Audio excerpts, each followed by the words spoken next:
إما أن العبد يصدق مع الله ويعلم أنه يعامل ملك الملوك وأنه يعامل من يسمع ويراه فيري الله من نفسه الصدق. Par sa miséricorde, Allah Azza wa Jal nous a permis de pouvoir ensemble réfléchir à certains éléments, notamment ceux qui composaient le socle moral et intellectuel du peuple arabe à l'époque du prophète sallallahu alayhi wa sallam, et nous avions mis en évidence que certaines caractéristiques ont fait que ce peuple était digne de porter l'islam dans ses premiers temps. C'était le ghuraba, c'était les étrangers. C'était ceux qui clamaient la ilaha illallah alors que le reste de la terre était dans le polythéisme et dans l'association à Allah Azza wa Jal. Il fallait un certain nombre de caractéristiques. Parmi ces caractéristiques, nous en avons vu 4, il en reste encore 2, Inch'Allah. La première, c'était la spiritualité. La deuxième, c'était le courage. La troisième, la générosité. La quatrième, l'ascétisme, ce qui signifie ne pas être attaché à la vie d'ici-bas. Et il nous reste à prendre, Inch'Allah, ensemble, le respect du serment donné et le respect des liens de parenté. Néanmoins, nous ne prendrons aujourd'hui que le respect du serment donné, ceci étant dû au peu de temps que nous laisse la khutbah du Jumu'ah. Premier des éléments, il faut qu'on se rappelle d'une chose très importante, c'est que chez les Arabes de l'époque du prophète sallallahu alayhi wa sallam et pendant quelques siècles qui ont suivi, dans le peuple arabe, il était strictement impossible de ne pas respecter sa parole.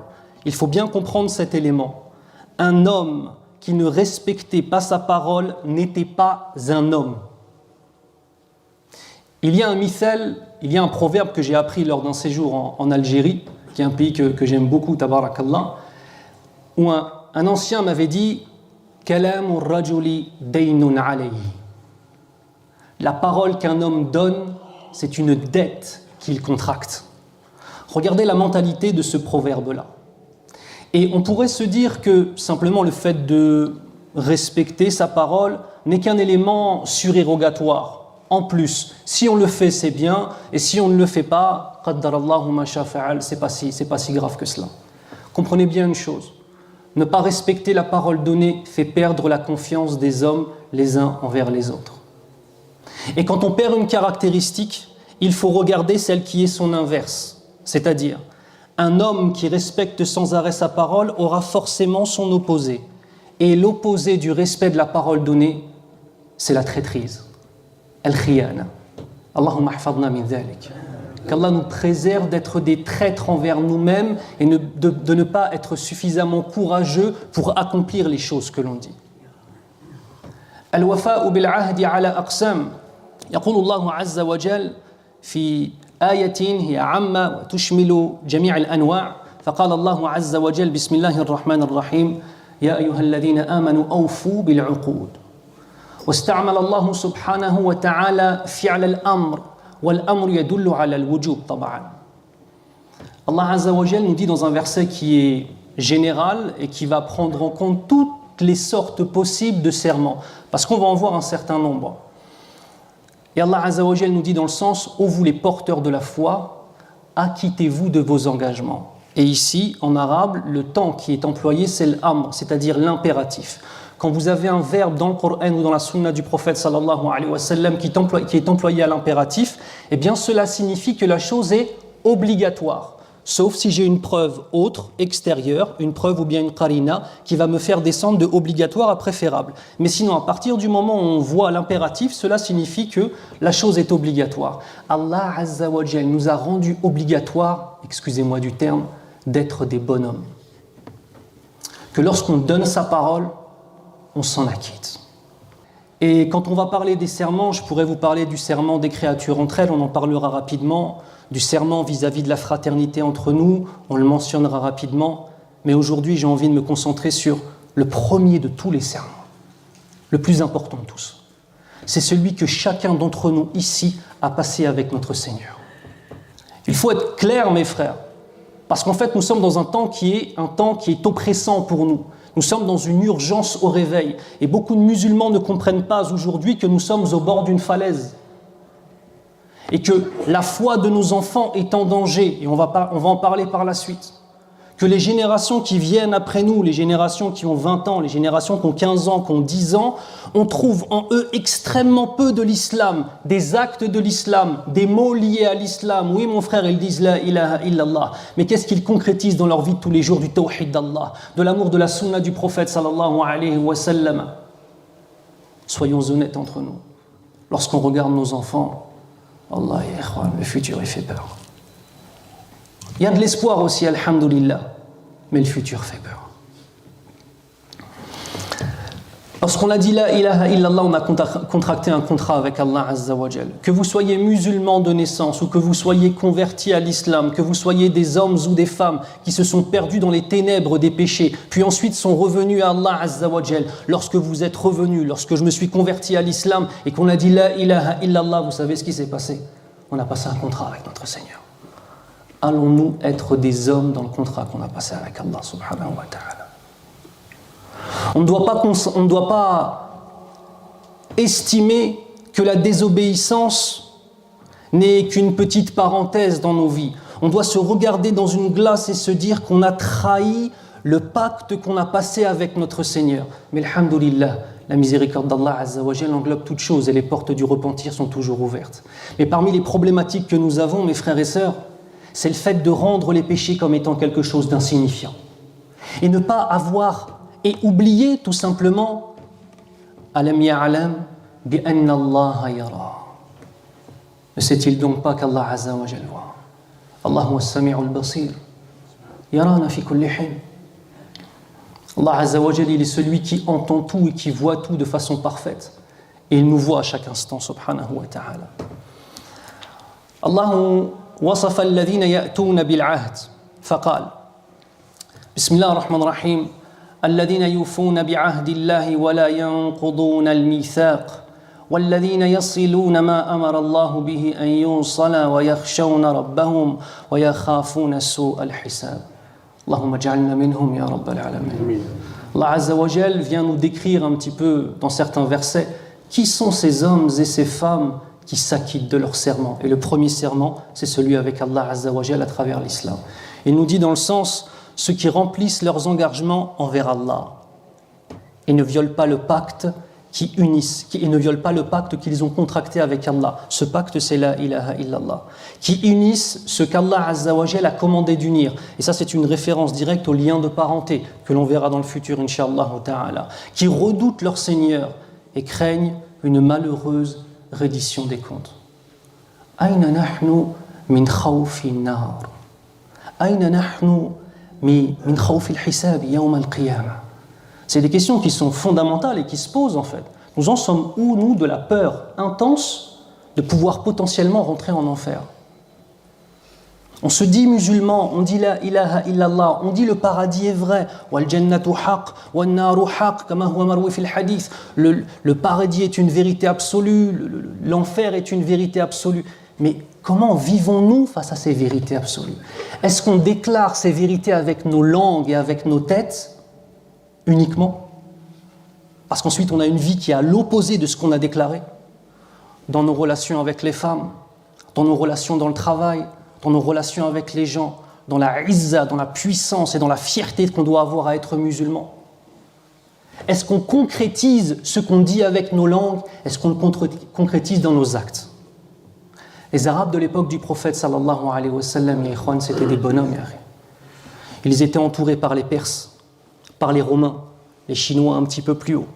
D'accord? Il y avait l'empire berbère qui était sur le côté. Ils sont venus avec une croyance qui était à l'encontre du monde entier.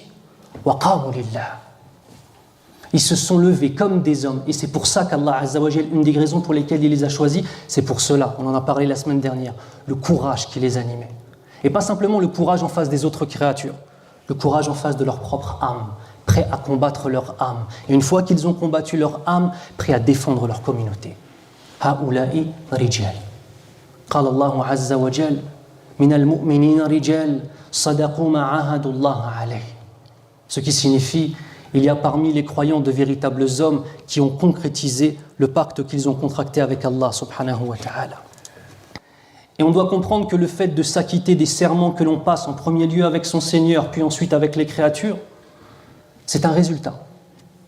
Ce Ce n'est pas une chose avec laquelle on commence, ça s'apprend en fait. Être un homme s'apprend. Respecter sa parole s'apprend. C'est un résultat, et ce résultat est basé sur certaines caractéristiques. Attention, pour les personnes un petit peu plus jeunes, je vais vous dire un mot que souvent les jeunes considèrent être un truc pour les anciens. Les valeurs morales, le courage, la véracité, l'honneur.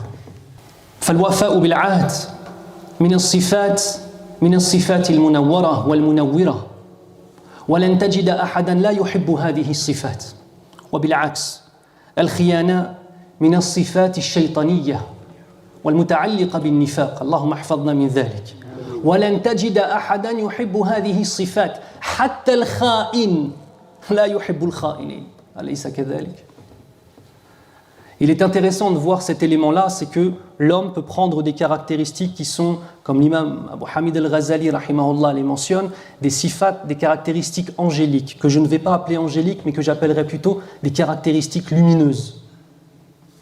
Tu as une lumière en toi, et tu peux donner de la lumière. Parmi ces caractéristiques lumineuses, nous avons le fait de tenir sa parole.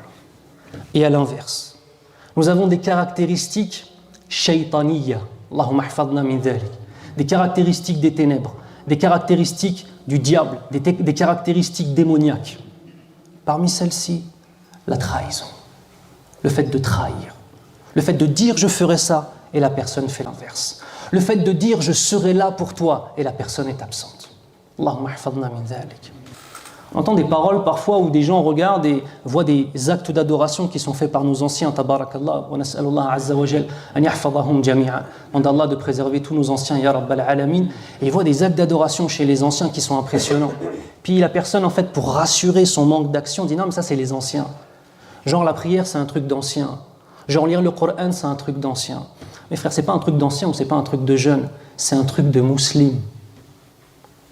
Il faut se dire les choses aujourd'hui. On est arrivé dans un temps où on dirait que de dire la vérité aux gens, sur la gravité de ce qu'on vit aujourd'hui, c'est devenu quelque chose qui est aïb. Ce qui est vraiment honteux, c'est pas le fait de dire des choses qui ne plaisent pas aux gens. Ce qui est vraiment honteux, c'est le fait de se taire sur la vérité. Et on n'a qu'à juste regarder la situation des musulmans dans le monde, la situation des musulmans en France, la situation des musulmans de façon générale pour voir qu'il y a une urgence. Allahumma hafadna ya rabbal alamin. Il y a des questions de fond, mes frères. Comment est-ce qu'on va pouvoir être encore digne de porter l'islam et de transmettre l'islam, incha'Allah ta'ala, si le socle moral et intellectuel de beaucoup de musulmans et de musulmanes est dans un état de faiblesse extrême? Mais comment on va faire? Excusez-moi, je vais être un peu dur là. Quand on voit la dégaine de nos jeunes,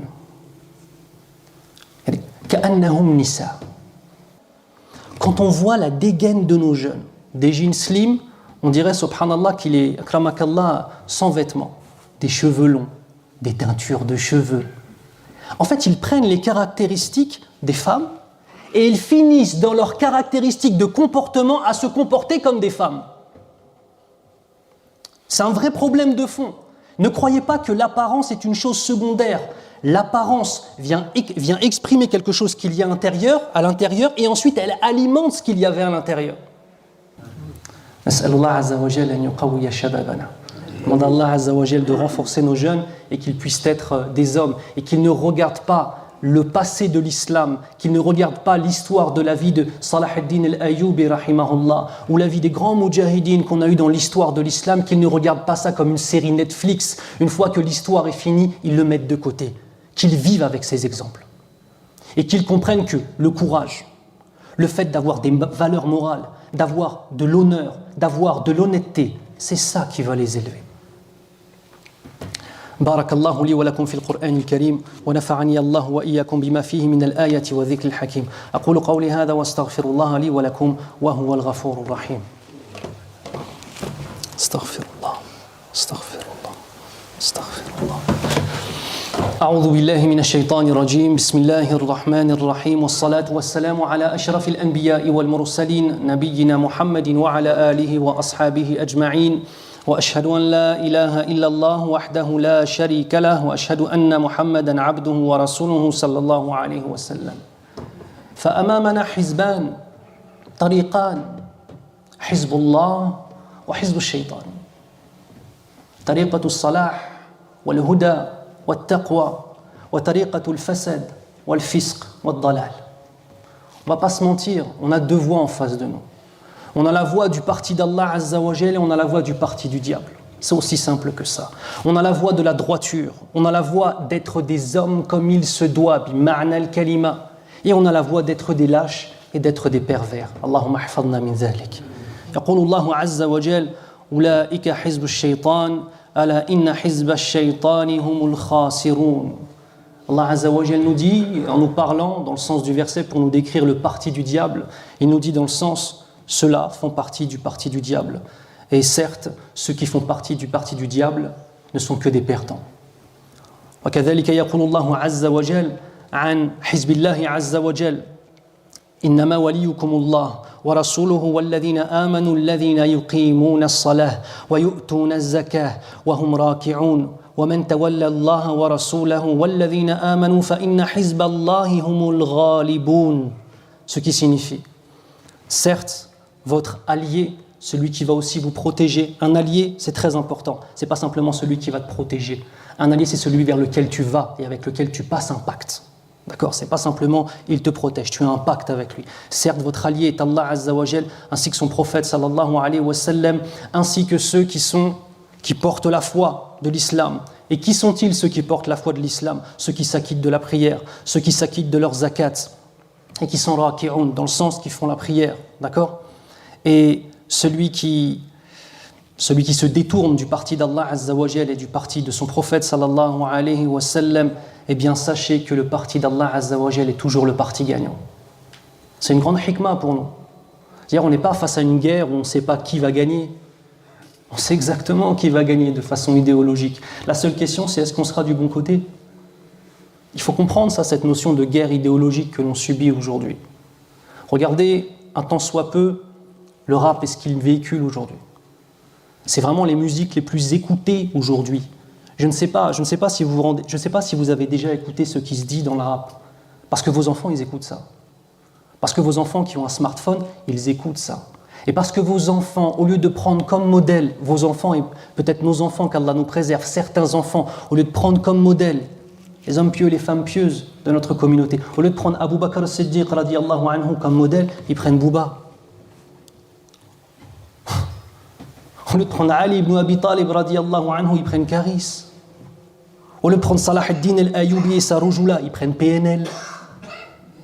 Et quand vous écoutez ce qu'ils disent, ce n'est que perversité, perversion, incite à la violence, incite à la rébellion envers le sacré, désacralisation de tout ce qui fait l'islam. Et le pire de tout, c'est que tu en as plein parmi tous ces khoubatha, tous ces pervers qui pervertissent la jeunesse encore plus, qui se revendiquent musulmans.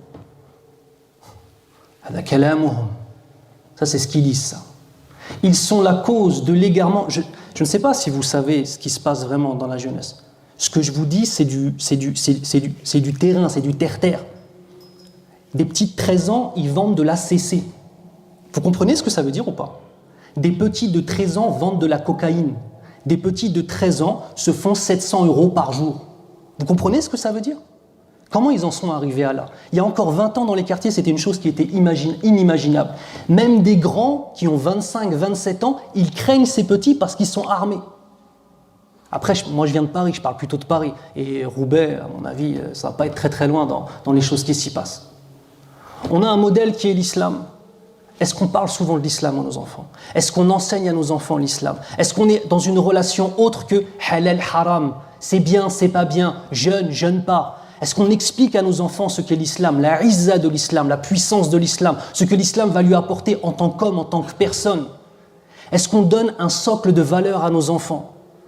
Parce que si nous, la seule relation qu'on a avec l'islam, avec nos enfants, c'est scout, tkellem, qoum, ijlis, nod, et qu'on croit que notre enfant il va aimer l'islam, alors qu'en plus on le force à aller le samedi ou le mercredi s'enfermer pendant 3 heures dans une mosquée pour apprendre l'arabe, alors qu'il ne sait même pas pourquoi il doit l'apprendre. Est-ce qu'on explique à nos enfants pourquoi ils doivent apprendre le Coran ? Est-ce qu'on leur explique pourquoi ils doivent apprendre la langue arabe ? Est-ce qu'on leur explique ça ? Est-ce que nous-mêmes nous avons appris le Coran ? Est-ce que nous-mêmes nous apprenons la langue arabe? Parce qu'aussi c'est facile, ça, dire à un petit enfant de 8 ans qui a envie d'aller jouer au foot, lui dire va t'enfermer pendant 3 heures chaque semaine pour apprendre la langue arabe, mais le père et la mère ne savent pas lire la langue arabe. Wallahi aïb. Wallahi aïb. Wallah, c'est une honte. Mais en fait, les choses qui sont honteuses sont devenues des éléments normaux. فأين نحن من الدعوة إلى الله؟ أين نحن من الدعوة إلى الله؟ من منا يقوم ويتكلم مع الناس عن الإسلام يبلغ رسالة الإسلام؟ من منا؟ في الشوارع مع شبابنا، أولا مع زوجتنا ومع زوجاتنا لمن عمل بتعدد حفظه الله، أو مع أولادنا أو مع جيراننا ومع الناس في الشوارع. أين الدعوة إلى الله عز وجل؟ الذي يريد أن يتعلم يستطيع أن يتعلم، والذي لا يريد أن يتعلم فلا أحد منا يذهب إليه ويخبره عن الإسلام. ما هو إشكالنا؟ نريد أن نتحسن، نريد أن نرى الأمة الإسلامية تقوم وترجع إلى ما كانت من قبل، نريد هذا ونتمنى ذلك ونرجو ذلك، ولكن ماذا نفعل في الدعوة إلى الله عز وجل؟ الناس لن يستيقظوا بوحدهم بأنفسهم، لابد من رجال يحملون رسالة الإسلام ويبلغونها. Et ça pose des questions de fond en fait. On en est où, nous, du principe même de la da'wa, de l'appel à l'islam? Le principe même de la da'wa. Vous savez, depuis 2015, il y a beaucoup de choses qui ont changé en France. Il y a beaucoup de musulmans aujourd'hui qui ont peur de parler de l'islam. Ils ont peur de parler de l'islam. Ils ont peur que les gens sachent à leur travail qu'ils font la prière. Alors qu'Allah Azza wa Jal les a honorés de la meilleure des choses qui est l'islam. On avait dit quoi parmi les caractéristiques? Le courage, mes frères. On en est où de la da'wa à nos épouses, à nos enfants, à nos voisins, à nos oncles, à nos tantes, à nos parents, à nos cousins, à nos cousines, aux gens dans la rue? On en est où de ça? Mais par contre, nous, ce qu'on veut, c'est que l'islam se lève, hein, c'est vrai ou pas? On voudrait bien. Alors après, quand on voit des gens comme Erdogan, les gens, ils ont parfois des espoirs. Oh, enfin, quelqu'un qui a un petit peu d'Izza. Et on met tous nos espoirs, en fait, sur une personne. Mais c'est nous-mêmes qui devons agir. N'attendez pas après Erdogan ou après je ne sais pas qui. Hein. Pour que l'islam se lève, incha'Allah ta'ala, et que nous soyons des causes du réveil de l'islam dans le cœur de beaucoup de personnes qui s'appellent Mohammed et Khadija, il faut que nous-mêmes nous parlions d'Allah. Mais pour parler d'Allah, il faut le connaître. Et pour avoir la patience de le connaître, il faut l'aimer. Et pour l'aimer, il faut l'adorer. C'est aussi simple que ça.